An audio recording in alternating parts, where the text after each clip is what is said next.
to the Decade Twins podcast. All right, so we have a different show for you on today. And I know you're probably wondering, like, where is Trish? Okay, she's probably somewhere in the streets being fast.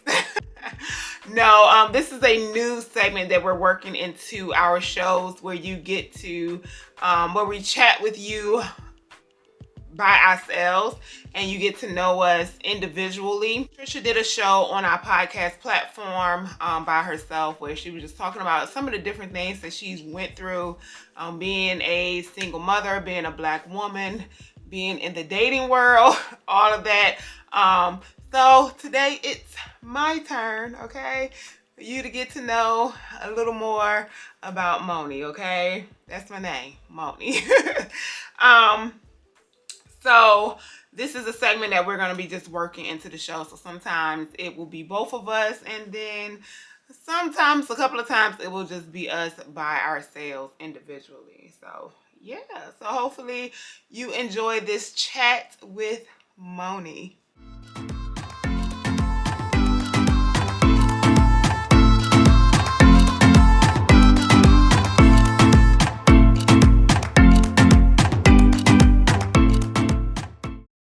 As you all know, or maybe some of you don't know, I am a pastor. I have been a pastor now for, it's been 2 years or 3 years.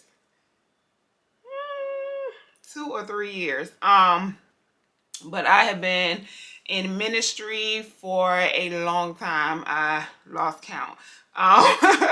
It's been a long time. It's been some years that I've been in ministry. During my time of being in ministry, I did end up backsliding. If you don't know what backsliding is, it's where you kind of go against what the Bible says and or how you're supposed to live and all of that. So, and that's where I conceived my child during that time. It was a rough time in my life, but a lot of times people wonder, like, you know, how is it being a single mother and being a pastor and dealing with being connected to someone who is in the world and not in the church like you are. So that's what I'm gonna talk about a little bit on today on this show, just so you can get to know a little more about me, a little more about my past and my present. Only God can tell you about the future, okay? All I know is what he tells me to do, I'm gonna do it, okay? The rest is up to him.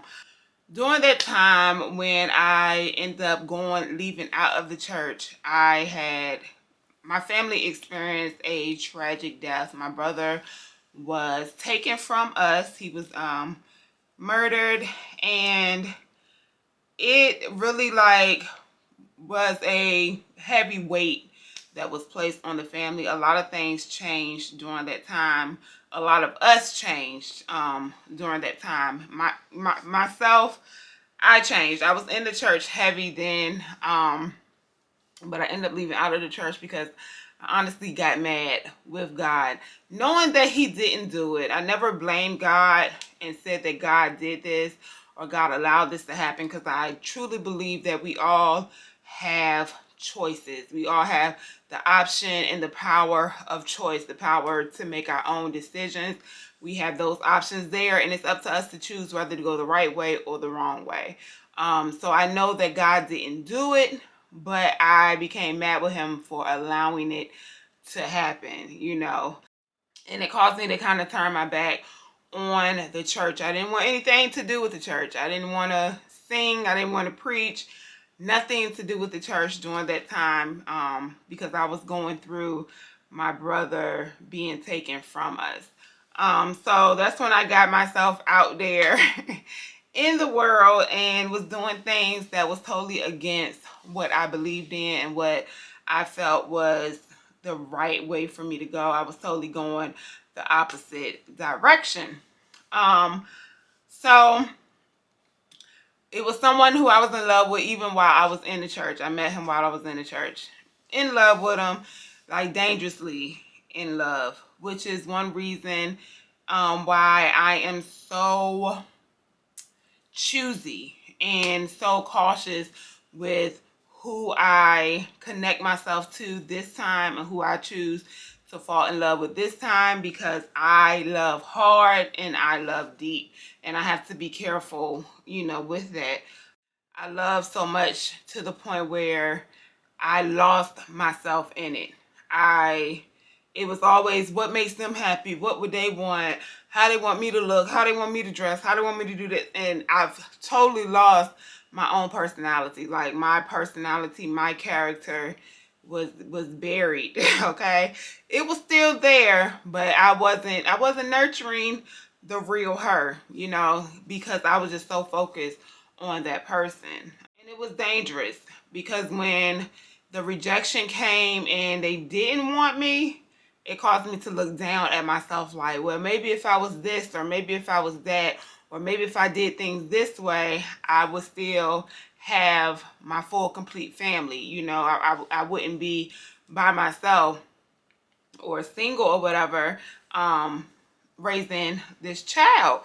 So you have to really be careful that when you love, it's okay to love hard. It's okay to love genuinely, but not to the point where you lose the love for yourself and you look for validation in that individual.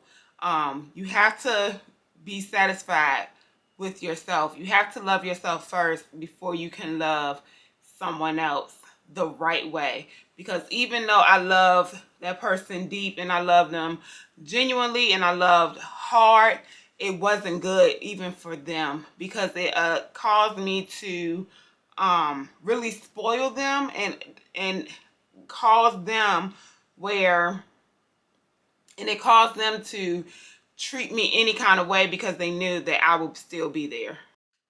They knew that I would still be there. They knew that I would still be giving. They knew that I would still be that ride or die. I would still be loyal and all of that, no matter what they did, no matter how they treated me. And it really caused that person not to reach for their full potential.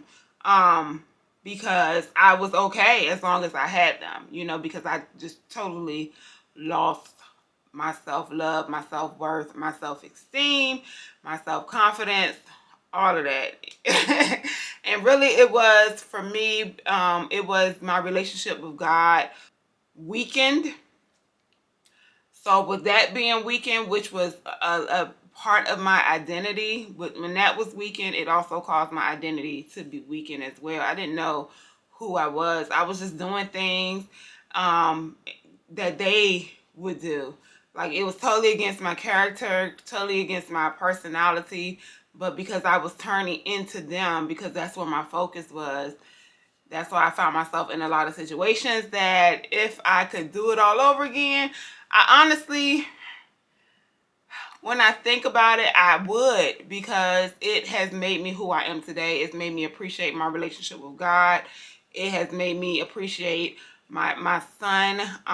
It has made me snap back into reality to make sure I raised him with the morals and integrity and the love of God that my mother raised me with. So I can't say I would change anything like if I could do it all over, because I don't know if I would be the same person, or will I still be that type of individual that loves so hard that I lose myself. Now the next person I be with, I know how to love me and love them in a healthy way. So I feel that those experiences help to shape and form me and mold me into the woman that I am today. And I'm proud of her. I'm proud of her. But I was in love, and this wasn't somebody I had just met. This is somebody now going on 15, 16, actually going on like 17 years that I knew and I had grown attached to, so it wasn't somebody brand new. It was somebody that, old. It was somebody old. They weren't brand new. They were old, and we just had a long history, and sometimes that us having that history caused me to allow things to happen that I knew wasn't right. It caused me to allow treatment that I knew wasn't okay. But because of the history, it made me comfortable with that person, even though they weren't treating me right, they weren't loving me right, none of that. But it made me comfortable with them because, oh, we have history. You know, I don't want to have to learn somebody new and they have to learn me and just all this extra. I don't want to have to do all that, you know. I became too comfortable and too complacent, you know. So now I'm looking for a relationship where I can be content, not complacent, but content, where I'm growing with that person and that person is adding to my life and not taking away from it. That person is adding to my emotions and not taking away from it.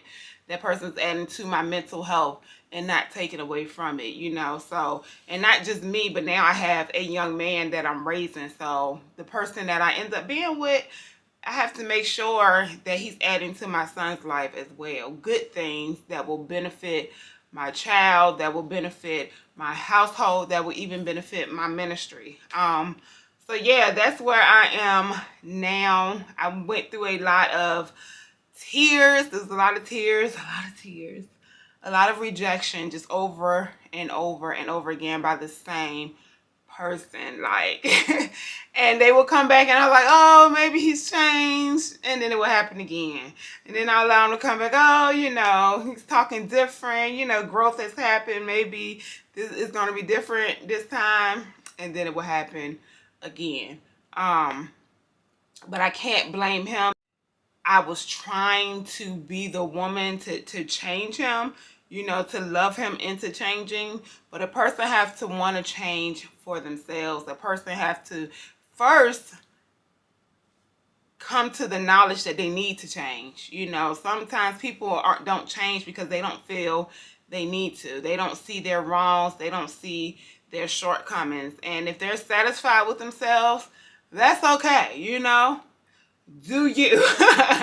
But if it's not benefiting me for me to be with you, if it's causing more harm and hurt than happiness and peace and joy, then it's definitely not for me. Okay, so you have to realize that, and I had to learn that. Like, they don't have to change, you know. They may be satisfied with themselves the way they are, no matter if I disagree or don't approve of their behavior or their character.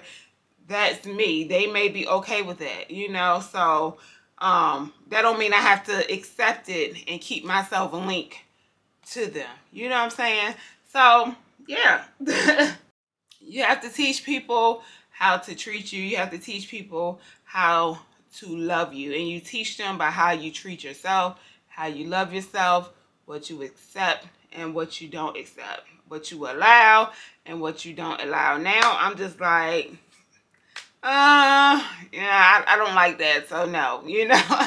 Now, you know, I can usually tell by the first conversation, whether it's via telephone, via text, via Facebook Messenger, via Instagram, DMs, no matter what it is, like no matter where we have this first dialogue, okay, I can tell if it's gonna work or if it's not gonna work. I can tell. Like, I don't know if that comes with age or just with experience or with my relationship with Christ. I don't know, but I just read so deep into the message, like I can tell. So it's definitely a great safety mechanism where my emotions and relationship is concerned. So yeah, so that's just a little bit about me. I gave y'all a brief overview of my past and of my present.